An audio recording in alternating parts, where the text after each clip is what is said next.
The first two stages of this thing were pretty wild. They were slow. Let's be honest. They were very slow. They were because all we did was crash. Right. Yeah, they crashed. I didn't crash. I thought we were going to run out of cars at one point. 5, 4, 3, 2, 1. Go on. What a race! California's Kevin Harvick does it. Straight making right there. You're the man. Welcome to Kevin Harvick's Happy Hour, presented by NASCAR on Fox. I'm Kevin Harvick. She's Kaitlyn Vincie. He's world traveler Mamba Smith. World traveler, yes. We all look bright-eyed and bushy-tailed, despite the fact we all kind of got back at weird hours yesterday. You were a 5 a.m.er, right? Yes, from Sonoma? I was 4:30. So either way, 4:30, 5 o'clock. 4:30 touchdown or to your house? Head on the pillow. Okay, I was 5:30 head on the pillow from Sonoma. Yeah, And well, you had I had a 29-hour Where'd day. you go? I was in the UK, baby. I went to Jolly So Old you just England. went over there for a couple days and Jolly came back Old for your England. birthday? Was that like a birthday present? Was It's, that work? it was What like, was that? Yeah, it was like birthday present. NASCAR Euro Series was racing. Originally, I was going to race in it. And then some stuff got messed up, so I didn't, but I still want to go support. Win anyway. Yeah, went anyway. Enjoyed it. It was beautiful. It was sunny the whole time I was there because normally it's raining Nice. there. Yeah. So we didn't have any rain when I was Where? there. In London. London. Yeah, and then Brands Hatch was where the race was. Okay. And Major League Baseball had their London series. So the Phillies and the Cool. Mets were there. So I went to a couple network things that happened to be going on. Awesome. It was That great. Man, is it really must be neat. nice to be single, young, not have any responsibility. Man, it's not bad. Well, it doesn't suck. Did It you could be a lot worse. Did you could be meet worse. any London ladies? Wait, what's that? What's the name of that app? Raya? Raya. Do they have Raya over there? They definitely do. Really? Yeah, they definitely do. Is it like a different? Do you have to like sign out, sign back in? No, Yeah, no, it's they, like a global. no, it's a location. They know where you're at. So do you hook your Raya account up when you go over there? Did you like turn it on? yeah, I'm I sure mean, he did. Change your location? well, you don't have to change it because there's this thing on there that they travel. Yeah. So you let the app know where you're going to be traveling, when to when, and so it already starts feeding. Oh. So did you change your bio or anything? No, did no, you I- update it? No, I mean, I think once I got there after the, Single goofy American. Did you fake a Make you British laugh. accent the whole time you were there? I was working on it. I can't just. That was good. That was really good. I can't just whip it out though. I can't just like drop it. I picked up some words, some phrases. You did. Yeah, like What are their if I was phrases? like to say, yeah, I got to go up the apples and pears. What's The that apples mean? and pears is Is that like a stairs. fruit stand? Means like stairs. Fruit stand. What does that mean? Stairs. Oh. Apples. Okay. Yeah, if I said we're gonna be in Barney Rubble, trouble. I've never heard of any of this. know. These sound like words we could put for Kevin next Yeah. season. Next season, Barney here we Rubble. go. Apples Say and Barney pears. Rubble. What does that mean? He's in trouble. Okay, so that was a really long intro to the show today. guys. Much needed, though. We encourage all the closers to continue subscribing on YouTube. Give us a 5-star review. You can't leave a word anymore, sadly. But what a run it's been for the words. It's been a great run. And speaking of the run, we're continuing. Yeah. We're not done. Yeah, the run is not over for the closes. We are going to be here, and we're switching to dropping our podcast on Tuesdays now. Yeah. So that's going to be great. I Well, mean, it's you get always an been on extra day. Tuesdays. Now we just get to drop it a little earlier. In the on Tuesday. morning, We get yeah. to drop it in the morning on Tuesdays. So that's a good thing. The Happy Hour show is not going anywhere. We're going to be here every week, except for the off weeks. We are taking the off weeks too. Whether they like it or not, we will not be here. So we are having fun with it. Everybody has things that they have to do, but we will be here watching races in tune with what's going on and keeping you updated. That's right. We will be your main source of NASCAR news here for Fox Sports. And as I mentioned, the word of the week is officially concluded for 2024. But Kevin did a very nice job. You take it from here. Yeah, For the most part. yeah. No, the whole season closes. Let's give our guy a round of applause. agree. He did a good job. Thank I you. was proud of you, Kevin. This week meant a lot because we threw it back to a broadcaster. Run the tape. Walked through the garage last night during the Xfinity race, and Cliff Daniels was down there doing some body work, and Kyle's been patient at the beginning of this race, and we all know he's as cool as the other side of the pillow. Just being patient back there, waiting for his turn, but it seems like that car is a little bit better than Tyler Reddick. You dropped a little Stuart Scott right there. I like that. Oh, well, they gave me a phrase this week, Mike, instead of a word. He was a great one. It was a great one. That's one of my favorite phrases all time. I was between that and booyah because that was his other catchphrase. Booyah. Stuart Scott, Oh, could you OG. imagine if I'd have said booyah in the I booth? can. My guy Bowyer might have said it during the race. Funny story. We went and sat in race control this weekend, and it was during Xfinity practice before our broadcast, and we were just in there watching and sitting there, and everything's quiet and everybody's working. He goes, the car spins out, and he goes, "Whoa!" And everybody turns around, no woes in race control.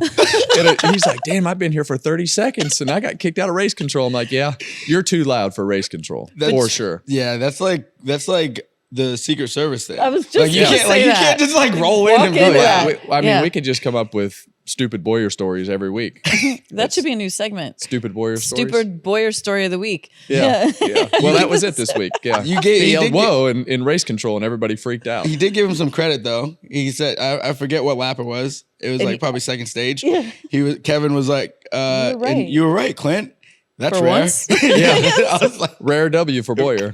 How was your first year in the booth, though, when you reflect on it? How did it go? It was quick. Honestly, it went by really fast, but I've been fortunate to be able to be in the Fox booth since my first trip to the booth was 2015 with the drivers only. That's how we started. It wasn't really drivers only at that point, but that was the first trip for a driver to the booth.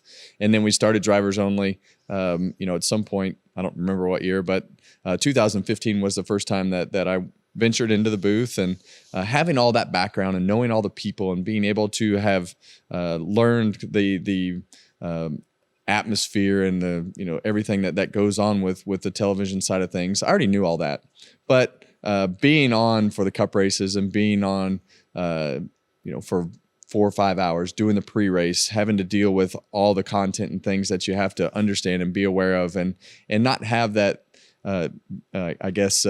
casual approach to just showing up in the booth and talking about the race just because you're the driver, having the responsibility of having to be organized and be ready and have enough content to talk for 4 or 5 hours that's a lot of work. But it started off exactly how you'd expect it at the Clash. Hey, we're not racing tomorrow. We're going to race today. So go get ready. You're going to go in the booth for your first time in an hour.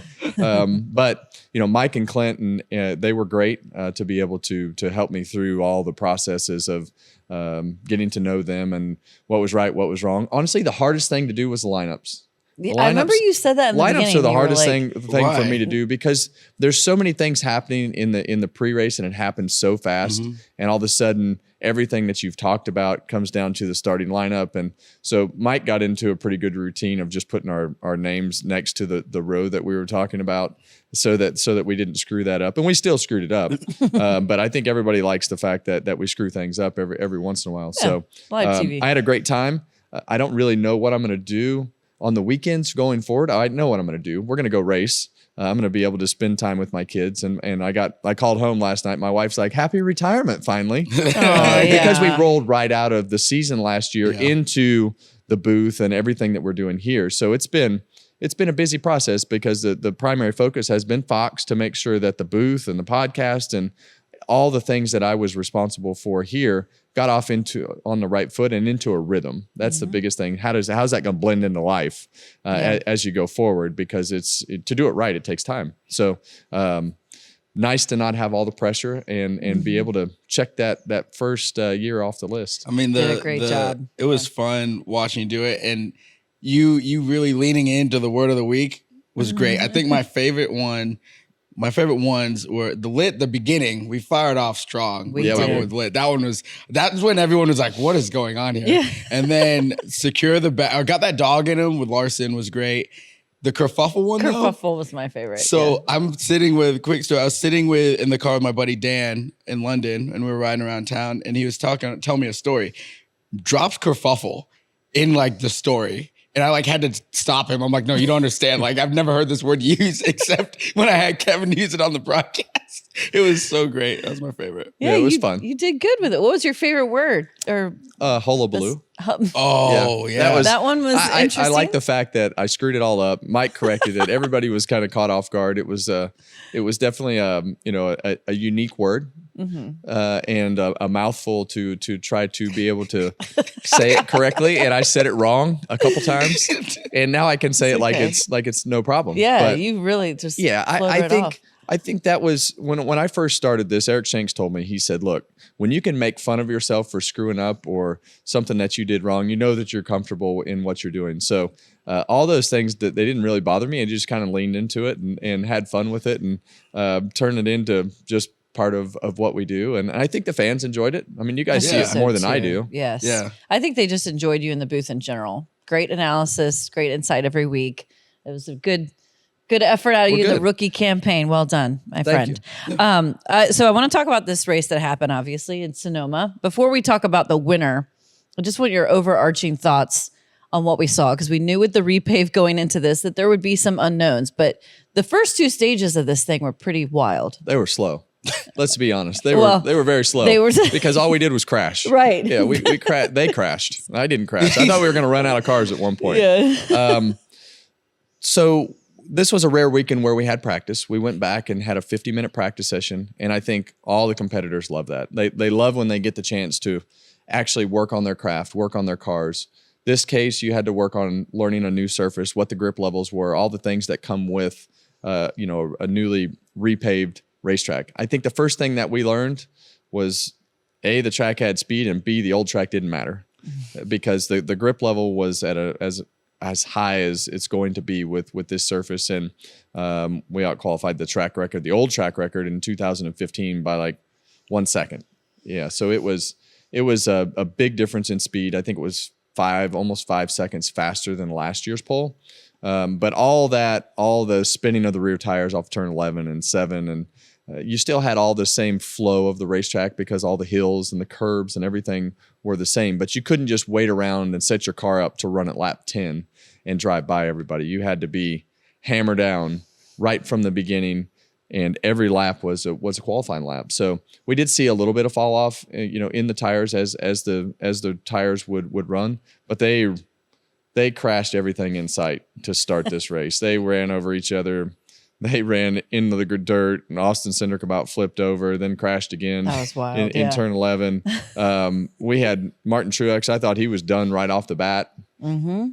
Off the racetrack, spun out. Next thing you know, he just happens to cycle through with the right pit strategy after I don't know how many cautions we had, 7 or 8 cautions. He wound up back at the front. So it took out a couple cars. That wound up with enough damage to not be in the race anymore. But the cars that just spun out and kind of dinged into each other, at some point they cycled back to the front. What'd you think? Were you surprised to see all of this unfolding so early on and all the different situations that were arising? Yeah, so much so that I went this morning to Jeff Gluck's poll, the poll of the week. And I was interested to see if people were going to say it was a good race or not, because it was so different. Like usually we don't have that many cautions or anything like that. So, and they all said it was a great race. And I'm like, bet they did. Which is everybody likes a destruction derby. I'm like, okay, interesting. Chaos. But everyone was everywhere. And I think it goes back to what we've talked about on the show multiple times. Everyone's pushing it. And now that, you have the grip level where it was, you had to run qualifying laps, like Kevin was just saying. They were on it, and they were running over each other. And I mean, it makes for exciting racing for the fans. If they could have stretched that out a little bit, I think it would have been a little bit better, but maybe crash a little at the end. Yeah, a little more at the end and a little less at the beginning. It would have been a little bit more exciting, but I enjoyed the whole thing. And these guys are now becoming really good road racers, and you can see that. And it's just a different era of road racing with this car. Because it's very much more of along the lines of a sports car. Yeah. And that's the reason that you can see SVG and McDowell and Will Brown Haley. And some of those guys that are coming from different forms of racing to be able to step in and be competitive and the way that you have to drive the car. And that's the struggle from, guys like myself and, that come from a heavy background of the old car, Chase Elliott, some of these different guys. Chase still ran good this weekend, but, hit those advantages that you had of controlling the wheel hop and how you got your car to brake before are gone, because now you have to use a ton more brake pressure. You have to drive the car hard into the corner. The way that you downshift it is much, much different with the sequential shifter and upshift it, and all the things about this car are different. So it's a different style of driving. And when you go to a racetrack like this that's been repaved, I mean, it's a hammer down situation to where you have to do that every lap, and you got to get the most out of the braking. That's really where most everything happens to make a lot of speed, is you have to be good in the brake zones. Another important variable for this race is the strategy. which was a big story. Obviously, a lot of varying strategies. Kyle Larson and his team were the ones who got it right. I actually interviewed Jeff Gordon after the race for SiriusXM, and he was saying what a brilliant crew chief he believes Cliff Daniels is, and just the amount of questions he asked all throughout the race, constantly computing things in different scenarios. And once again, we saw that team rise to the occasion. They did, and when you go back to I guess qualifying on Saturday, Kyle smacked the barrier coming out of turn 4, and it tore the left side of the car up a little bit. And I was walking around after the cup practice was over, and there was only one garage open, and it was their garage. And you look at, I walk in the garage because now I know, I've been introduced to all those guys and been around them a little bit, so I feel comfortable just walking in and saying what's up and how's it going. And Cliff's down on the ground, sanding the side of the car, and he's like, well, just fixing the body. But as you look at this car right here, it's a good thing that we hit that barrier with these bolts right here, because I believe it kept the back of the car out. Now, he goes into this whole explanation of why it didn't tear the car up, but that's what you have to love about him, right? He's just constantly analyzing everything that's going on, but he has those leadership skills to go along with everything that he does, and he has the confidence when he thinks something is right. He's going to make that call and he's going to go with it, and if it's wrong, he's going to say, you know what, I screwed that up. But those guys had it calculated pretty well with the way that the thing that really made it work out was when they pitted, Kyle got through traffic so fast and he made up so much more ground than the other guys that he came out of the pits with. Tyler Reddick immediately had a problem. Yeah. He got into the side of Larson when they were racing. They were actually right together on the racetrack, but they had a little bit of contact, and he actually slid the right front tire, and that ended his day when he flat spotted that tire, because his braking was really, really good. But when he flat spotted that tire, that ended Tyler Reddick's day. I felt like he had a car that could contend with Larson, but Larson getting through traffic is really what made that strategy work out. And there were some laps he was a second and a half faster than Buescher and Martin Truex. And when he got to those guys, Clint had just said all they have to do is not miss the bottom in turn 7 and turn 11. And Larson got to him. What do? They missed the bottom, turn 7, turn 11, and he just drove right on by. Oh, there you go. Well, Kyle Larson, what do you think about the victory there for him and Cliff Daniels? Yeah, this is a place where strategy is so important, and you got to have conviction and believe in your strategy and believe in your guy. And that Cliff Daniels, like Kyle said in his interview, he's like, I don't know what I'm doing, like strategy wise. Like I have no idea what's going on. So I just believe in Cliff to tell me what we're doing is right.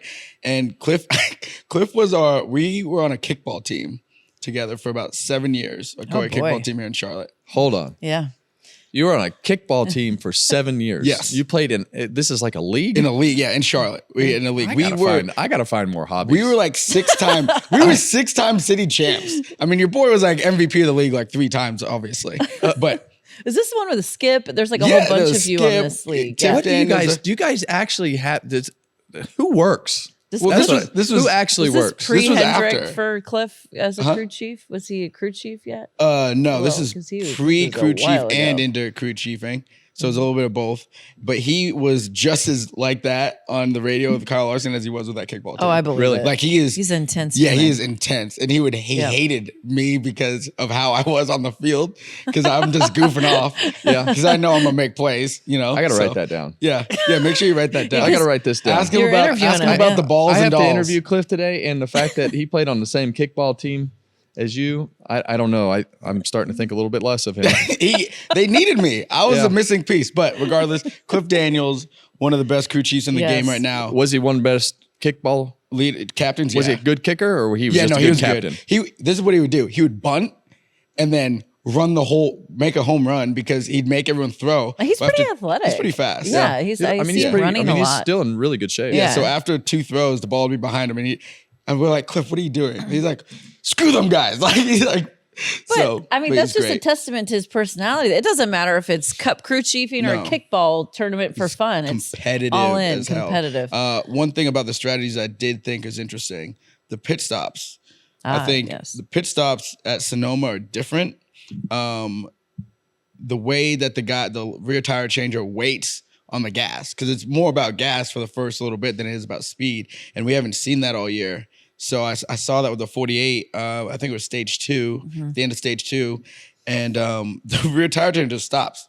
and waits for the gas man to unplug versus the gas man timing it when the rear tire change was coming around and then re-engaging. Yeah, like Buescher's last stop was like 12.8, almost 13 seconds because the tank was empty. The key to the whole thing was staying on the racetrack and track position because of the repave and the way that the tires fell off, and it just takes a long time to pass people when you're at Sonoma. So they were all on running as far as you could, and the way that all those cautions fell, most all of them ran to the end of the second stage. Yeah. So ran a couple stages on a tank of gas. That's how many cautions we had. Speaking of empty tank, Martin Truex Jr.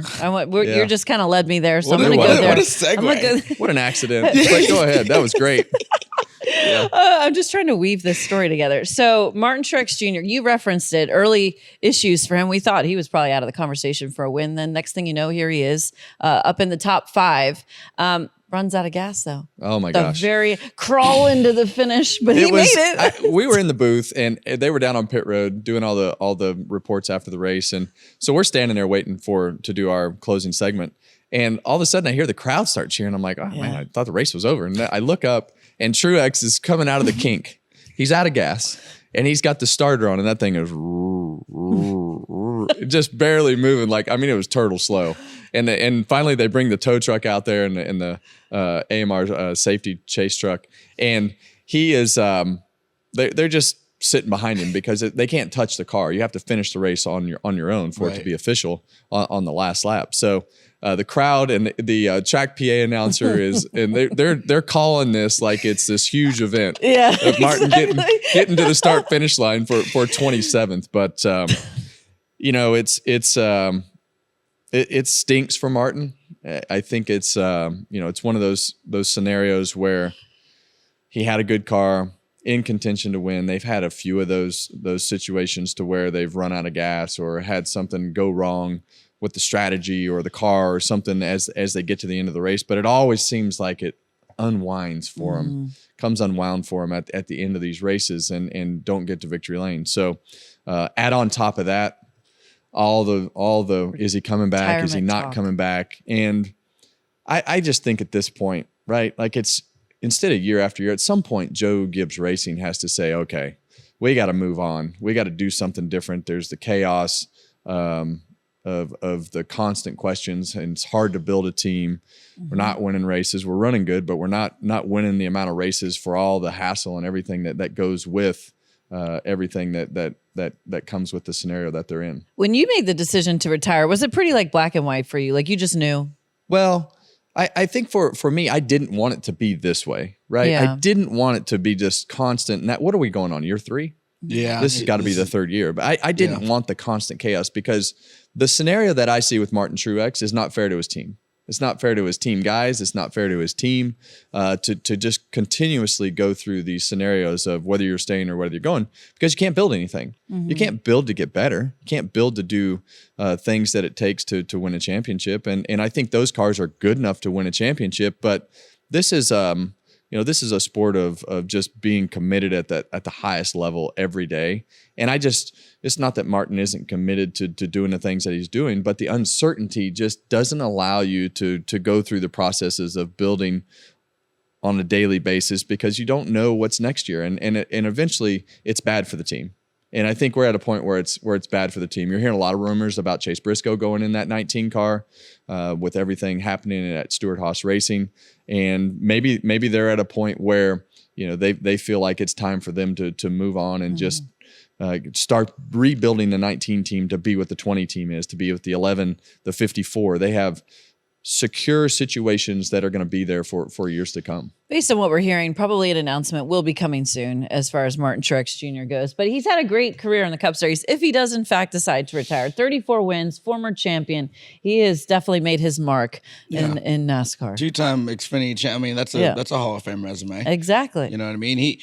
I agree. I wish I'm a Martin Truex guy because he's he's a New England. I love Martin Truex. He's one of our area guys. So New Jersey, but we still claim him as New tracks, England. Yeah, but I just wish that if this was it, I would rather you be able to enjoy it and celebrate. I would rather you be able to enjoy the last half of the year. Like if you think you're pushing more towards no than yes, then say say no now. Do you think he's enjoying it? Does it look to you like he's enjoying it? I don't Not know. really. I don't. Not really? He doesn't have No. that. Last year was different. He was enjoying it last year. I felt like, even amidst all this stuff, I felt like he knew he was coming back. And this year, I think not winning in the way they've not won, I think that takes a lot of enjoyment out of it too. Just feels like there's a lot of tension. Yeah. I don't know. When you listen to the radio, it just feels like there's a lot of tension. And I wish he would just say, I'm done. This is going to be my last year so that we can celebrate Martin. Celebrate him. I want to be able to, I want the fans and the sport to be able to celebrate what Martin Truex has done in this sport. And I just feel like, the situation is not positive right now for that type of scenario. And I just don't want him to walk away and say, I'm done at the end of the year, like Carl Edwards did, and not be able to celebrate his greatness of and his achievements in the sport. He's a champion. He's a winner. He's done everything that he needs to do in the sport.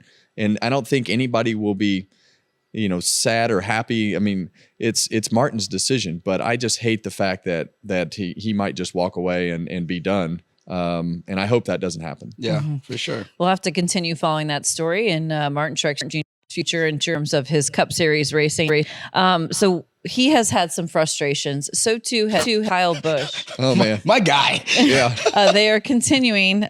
He looked like he was poised to have a top 5 finish out in Sonoma until the end with Yeah. Ross Chastain. These two coming together. What did you make of this? Yeah, Incident. now I'm to the point where I actually feel sorry. I'm starting to feel sorry for Kyle Busch because of everything that is happening. So he wrecked last week with Kyle Larson at St. Louis. Went to Indy for the tire test, crashed. Heard some rumblings that he crashed his rental car, and I think we got there. He ran off the track in practice.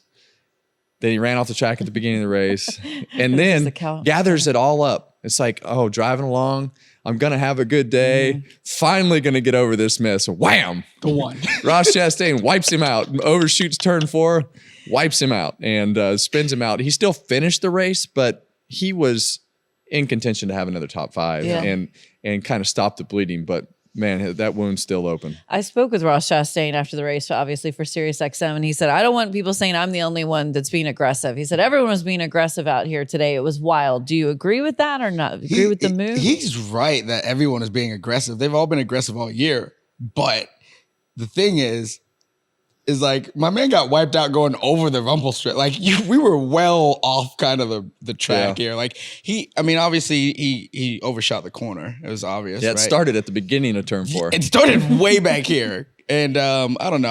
I feel bad for KB. Yeah. I feel like they in that whole group, right? I mean, Yeah. they just it hasn't clicked. And then when it does click, it still doesn't click. And that's a really hard place to get out of, especially even mentally, right? Just getting kicked in the shorts week after week, whether it's one thing or another. Yeah. And he's still Kyle Busch. Like he can still win races. He's still going to win races. Just right now, this season is just not bad. And that's a streak that's on the line. He's won a 19? race 19 seasons in a row. So, he thinks about stuff like that because he's a winner. He wants to win.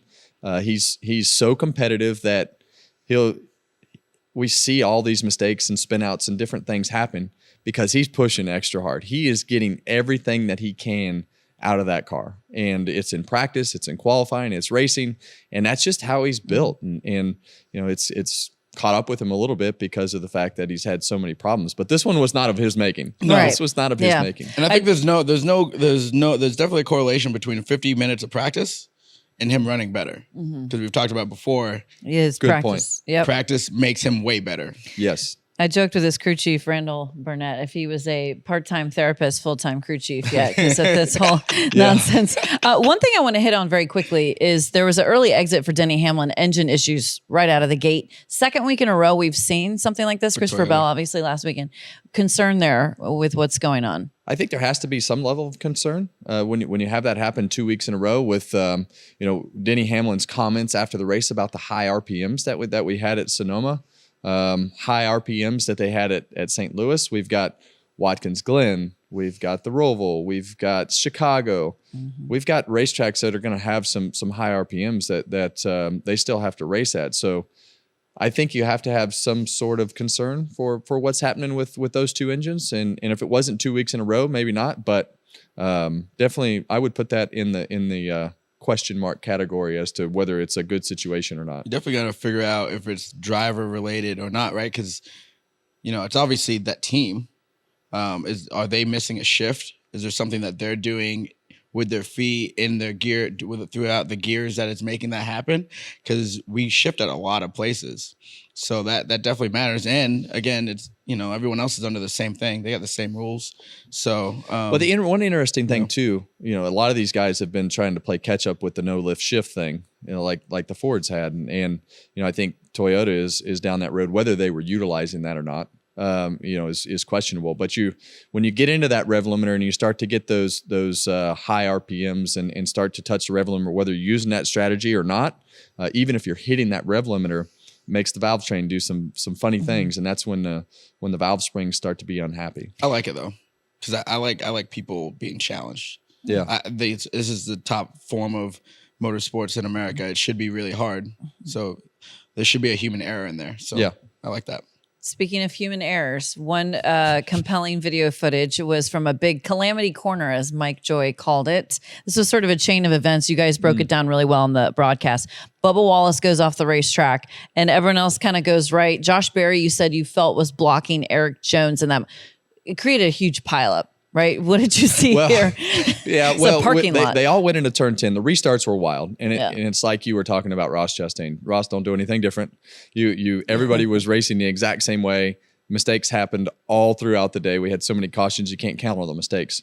So, when I look at this scenario, when you look at the first shot, they're 4 wide coming out of turn 10. So that to me screams, oh man, this is disaster. Potential bad. And then Bubba Wallace shoots out into the dirt, comes back on the racetrack, and as the whole field tries to go to the right because they don't know what's going on, where Bubba's going to shoot out and where he's going to wind up on the racetrack. Is he going to hit somebody? So everybody's trying to give themselves some room.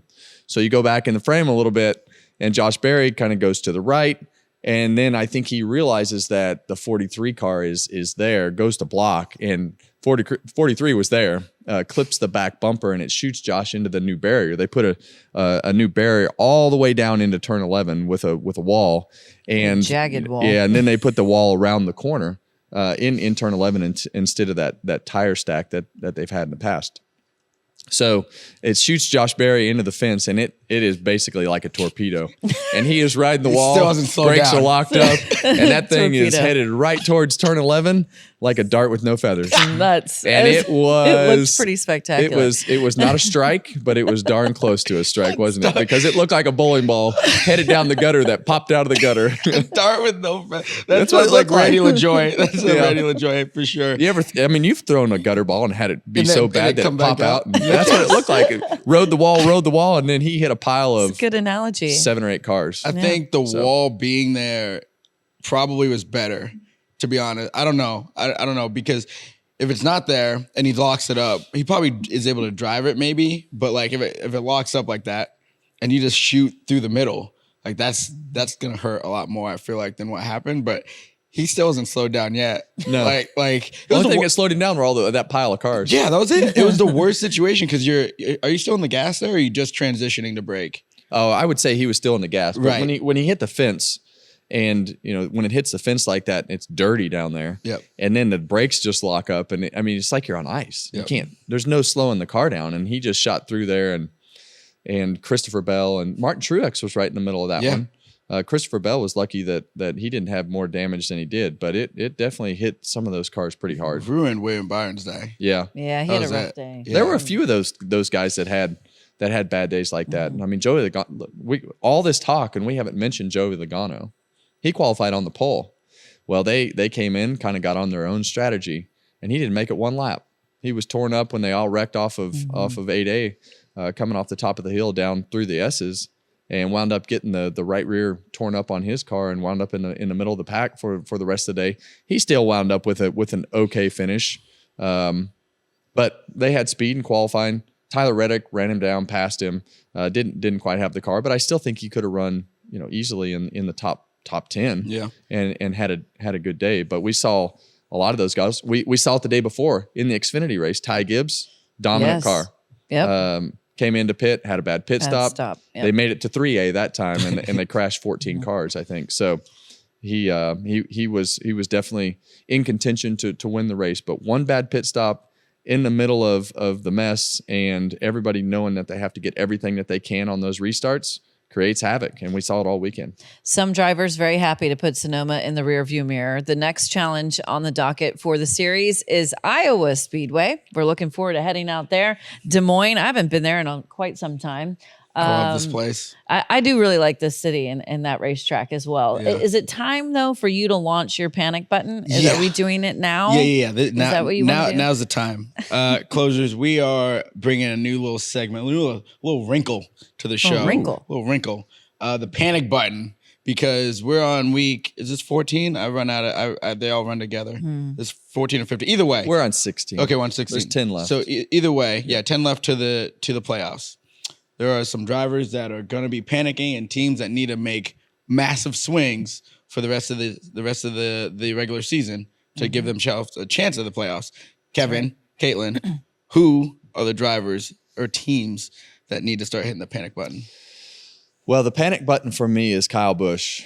I know we talked about Kyle, but you know the inconsistency of the speed that they have, and if one more car wins, it's Kyle Busch. He's down a couple spots, and so they just need some consistency to be able to stop the bleeding. And it's not all of their doing. Some of it is just bad luck, but they just can't get out of the middle of all the bad luck. I still think Joey Logano, they're up and down. I think they've got some of the short tracks. They're usually really good at gathering points, but they haven't been consistently speedy in order to get the points that they normally get. But Kyle Busch is my big concern. Okay. Is there a button below panic that's like even worse than panic? What would that one be? Probably a nuclear at that point, right? I'm going Austin Dillon, 177 below the cut line right now. Lost 19 to the cut this past weekend. 6 of his last 7 races, he's been 25th or worse. And we've talked about it some throughout the course of the year on this show. Obviously, they made the crew chief change a couple of weeks ago to see if that could rejuvenate the team a little bit, but it just still seems like they're going the wrong direction. They're definitely panicked, I would say, at this juncture. Up until, what were you about to say? I was going to say, I hear you say that, and they've been so quiet that we forgot they were there. That's what I mean. Wildly quiet. And I mean, It's it's like, at some point you have to really start to turn that situation upside down. They did the crew chief, but that really hasn't seemed to move the needle. But I look at Kyle Busch's car, right? I see his scenario, and the speed is not 100% where it needs to be on his car either. And I look at Kyle and Austin. I look at Kyle as the leader of the RCR team and the speed and things that they need. So you take that back a step to Austin Dillon's car. They definitely don't have the speed, and we've only seen enough speed out of that car maybe once or twice this year to where it needs to be. So definitely not a situation that I'm sure Richard Childress wants it to be in. I think that Austin probably expects a lot more out of himself and the team as well. But it is definitely so quiet that you don't know they're there. Yeah. Up until probably last week, I would have said the 2 car, to be honest. I felt like they were winning cures all. Winning, just winning like helps that, everything. folks. It's all over. They're fine now. Yeah. I'm gonna say Stuart Haas as a because whole. you guys both took the ones that I was thinking. So we're Oh, on the same really? page. Yeah. First I was Kyle Busch, and then I was Austin, and then so Stuart Haas as a whole, because everybody is on notice for trying to get a job, and the drivers need to do what they can do to make sure they have a job moving forward. So that whole place over there is probably. And I feel like that one's, since the announcement, has gotten worse. Like the last couple of weeks hadn't been good. It hasn't been better. No. And pressure Noah racking Gragson, up. he was really running well, and they've kind of fallen off a fair amount as well. So some accidents will do that. Did you think that might happen? Like, is because we talked about it when the news was first coming down the line, what a distraction this was going to provide to the teams. Would they be able to kind of work through this, or would it work in reverse and they would start having the performance suffering? I think that as Stuart Haas Racing goes through the end of the year, it'll progressively get harder and harder just to get to the racetrack. I think that you can talk about loyalty and you can talk about everybody wanting to stay together, but in the end, everybody needs to take care of their families, and you can try to pay them as much money as you want, but the people have to have jobs when they get to the end of the year, and they don't want to be last in line. So those people are going to say, okay, do I want my bonus? Or do I want my job for the next 3 years at another team? So, I just don't think that there's enough money that you can pay some of those employees to keep them where they are. And I think even if you bring them in and say, hey, you have a contract, you need to stay here. I would challenge that as I went through the end of the year. If I had a situation that I could walk towards, keeping my family where it needed to be, and that consistent paycheck with a team that was going to be there for years to come. So I would say if those employees aren't under contract, you're going to have a really tough time keeping them. And I would say you're still going to have a tough time with the employees that are under contract, just because of the fact that you got to look out for yourself at some point, and as they did for their scenario, and it's going to be very difficult to keep those cars with the same people throughout the rest of the year. For sure. We'll continue to follow the Stewart-Haas Racing story and see where a lot of those drivers may land for the future. But as I mentioned, Iowa is next. Yeah. What are you most looking forward to about heading out to this racetrack? What is it, the Valley of the Corn? No. Is it? I mean, is there a valley? Are you going? Yeah, I'll be there. Yeah. I'm doing driver intros. I got to bring the energy. Yeah. Both of you are going. Yeah. All right. I'm excited. Iowa's always just been a fun track to watch. People, it's a great venue. Yeah, the Xfinity Series, the trucks, always put on a great show. ARCA, it was always for the longest time for Cana and now ARCA, it was where the West and the East would meet and do battle at that place. That place is just so cool. It looks like a great place to race at. Very hot. Very hot. The grandstands. So IndyCar has been going there for a while. Yeah. And they extend the grandstands over in turns 1 and 2. And I was wondering if we were going to have that too. And I saw pictures, and it looks like it's going to be like that. I heard the ARCA race is sold out. I went there. I don't even remember what year it was. I think it was 2007. 2008, somewhere right around there, and we went there for a east-west race, and the place was sold out. I think they had 23 or 24,000 people, and Joey Logano and I raced the whole day for the win. I wound up blowing up, and he wound up beating me. That checks out. And so, but what a great facility. But I mean, I have to say it. What? The repave. Who in the world decided to repave this racetrack? I would have. I don't care how bad you had to run one with the old asphalt. They repaved the racetrack from the middle of the racetrack down, and that makes, if you're going to repave it, repave the whole corner, because now you've got a half a racetrack.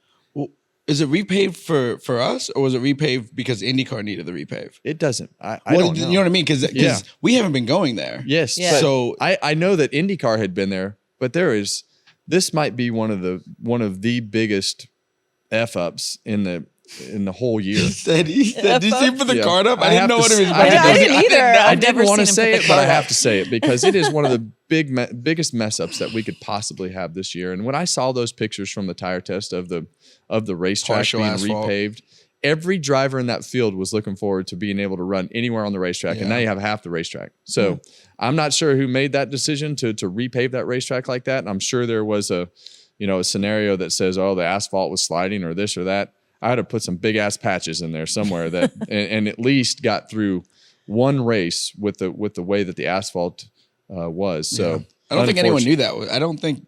No, I never saw it. Until it wasn't advertised for a reason, I would say. Yeah. But it is definitely one of the biggest mistakes that they could have made to a racetrack. So to use Mamba's word, what kind of wrinkle does this throw into the mix for the teams? Because it's not like you have any data or anything really to go off of going into this weekend. Yeah, they did the tire test there, and so they'll have all the wheel force testing and all the test data from the each car that ran for those manufacturers.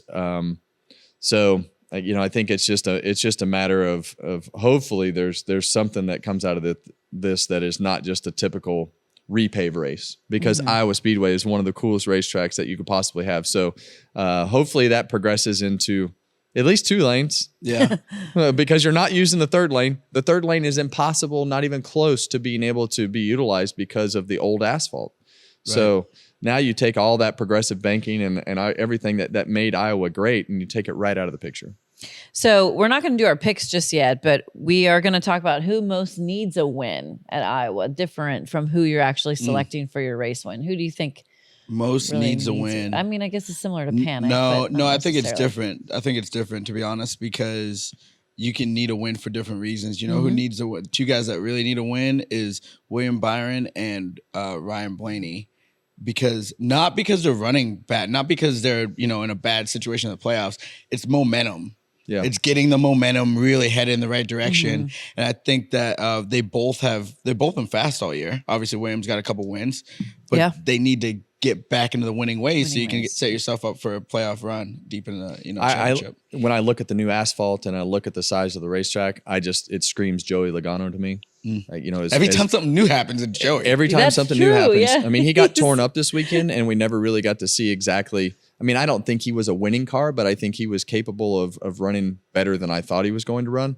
And I think a lot of that had to do with figuring out the racetrack, having practice, and everything that they did up until they crashed. But as well as they ran at North Wilkesboro and the new asphalt there, and their short tracks have been better.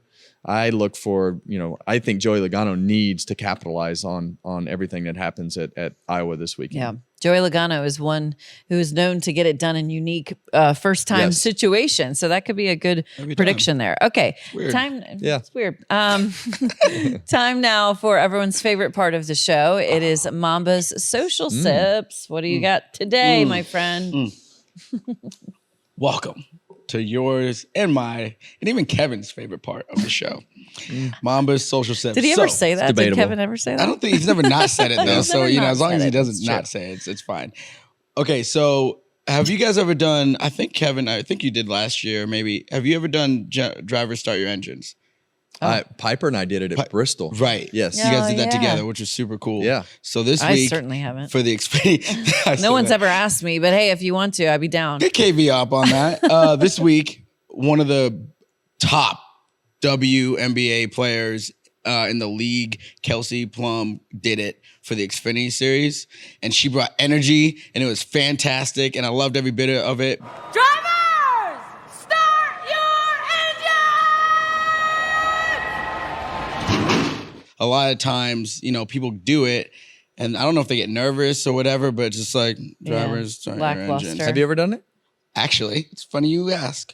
I did it this week at the NASCAR Euro Series. Oh my gosh. I brought. Had to go all the way to London to get some stardom. I had to go all the way to London to get that, but I did it. It was great. It's fun. I was a little nervous, to be honest, because you really want to do it right. Yeah. It's just like if you're singing the national anthem, like you can't screw that up. Yeah, you don't. Yeah, Like, you can't you're screw not, that up. It's a lot of pressure. Did Yeah. you deliver it well? I delivered it well. So did you put that in your bio? Not yet. It's going to go in there. It's going in I meant like on what's Twitter, it called? X. Raya. Raya. Oh, Raya, yeah. The Well, Raya. well, bio. listen.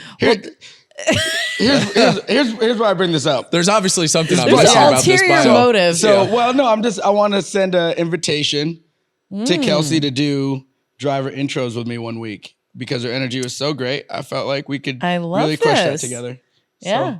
Okay. Kelsey, if New- you're listening, come new on out. challenge. Yeah, we go to Vegas later on this year. You're such a dog. What is That's a compliment coming from you.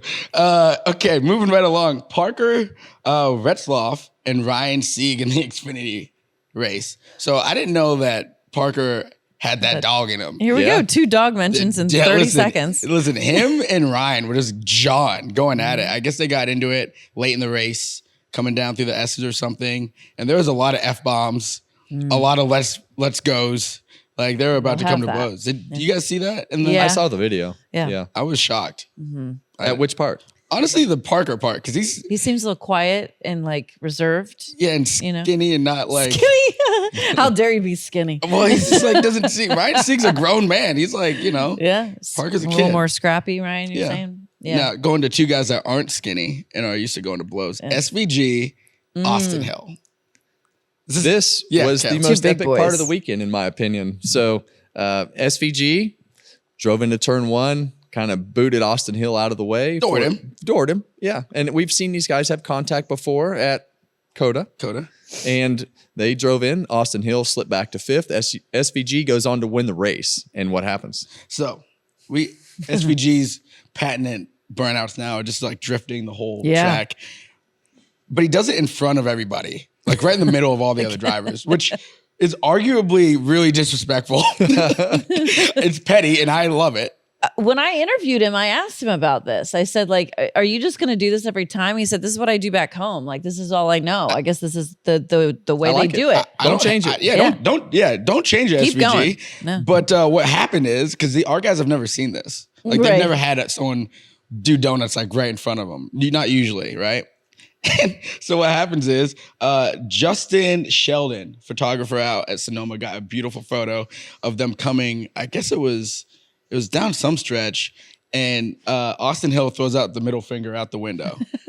Well, SVG now comes out of his donut and drifts all the way to the bumper of the 21. And beside him. And I thought that was prime pettiness, and I love that. Prime pettiness. Prime pettiness. We're here for the prime petty. I think it's one of the most epic things that I've ever seen, as far as not just running into each other and flipping the guy back off, but doing a burnout, like a basically unique- behind the guy, beside the guy, in front of the guy, Yeah. on the other side of the guy, all the way back to pit road, and then just going on his merry way to do some donuts on the front stretch. I mean, there is not a bigger middle finger that you could throw back at the guy without throwing a middle finger. It's a unique diss for sure. It's definitely it's a flex. It's a flex of sorts. Those two, they're going to be around each other. We got some more road course races. Yeah. SVG is making moves, getting better at the normal style NASCAR tracks. So if those two guys tussled, if they got in a kerfuffle, if I may, that would be That'd be quite a interesting. That's fight. like a heavyweight bout. Yeah. I think that post race is different. I think that on track, that post race is different if Austin Hill is not in trouble from everything that happened with Cole Custer. Yeah, I think that I'm sure that he got a talking to from NASCAR, and they explained to him what they expected out of him after the race and how he should handle his car. I think that whole thing is different if he's not in trouble, and probably escalates a little bit higher than it probably did. Do you guys think that these Xfinity Series regulars that have been in the game a lot longer than SVG are also kind of just getting a little frustrated? This guy comes in and he's making a lot of noise. I know he's been winning on the road courses, but still, it's kind of like who's this guy? I think that the hardest one right now is probably AJ Allmendinger, right? Mm-hmm. Like, you coming in, you've been dominating courses. these road courses for how many years with college? Still does a great job. Yeah. But now you've got SVG, who's a world class road racer as well. Now you've got them on the same team, competing against each other and basically winning in your cars. So I would say that there definitely is some of that with not only that scenario. Then you have Austin Hill kind of trying to defend his turf, and that's a different situation than a lot of guys have been in when you have a guy that you've not raced with. Most of these guys have grown up racing together through the ranks, as they do in other ranks, and now you don't really know a guy, right? Yeah. Like, Who's is the New new kid? Zealander. Yeah. if you're Austin Hill and you're going to walk over there and you're not in trouble and you're going to say, let's go. I mean, you really don't know who that guy is. You do is not he a brawler? He's really big. Does he throw a mean right hook? You don't know I feel like he the might. background of people. And that's one thing I learned from Cowboy on the UFC side is when you walk into a bar and you're going to start talking shit to somebody, you better make sure that you're ready to You're go ready. because Yeah. it might be a Kyle Retzloff, right? Or it could be an SVG. You just don't know who people are these days. And so I think there's a little bit of that filling out process of, who is this guy? And how hard can I push him? Is he going to push back? And what does that look like? Yeah, I would say to anybody that wants to mess with SVG, pack a lunch and be careful, because he does everything with a smile. Yeah. When that does. smile goes away, I feel like Cold-blooded be- killer. oh my goodness, just be careful. So his burnout was great because he got to the front stretch, and I think he heard your remarks from his Portland burnout. You're like, it was good, but this one was kind of a little bit better. And I gotta say, Kevin, arguably judging the burnouts, his was better than Larson's this weekend. I think we have a new leader in the clubhouse. Oh, When we got up to the booth the next day, those donuts on the front straightaway were absolutely perfect. And I mean, dissension in the over ranks. the top of each other, perfect. But not only to mention the donuts that were perfect, the whole thing afterwards with Austin Hill, I just don't know how, whether the burnout was good or bad, that whole scenario, that whole celebration was We know top-notch. Kevin's here for the entertainment. That he is pure. likes that. That is pure entertainment. That is soap opera entertainment right there. Couldn't have soap scripted it opera. better. Love it. Yep. Yeah. There you go. So, okay, New leader. new leader in the clubhouse. Let's say, because we got to give it a number. So let's say. We have been all over the map. It No. was like a letter. Well, that's it's in the- because then eventually they tie if it's letters. So if Joey Logano was at a 9, let's say he was at a 9.2.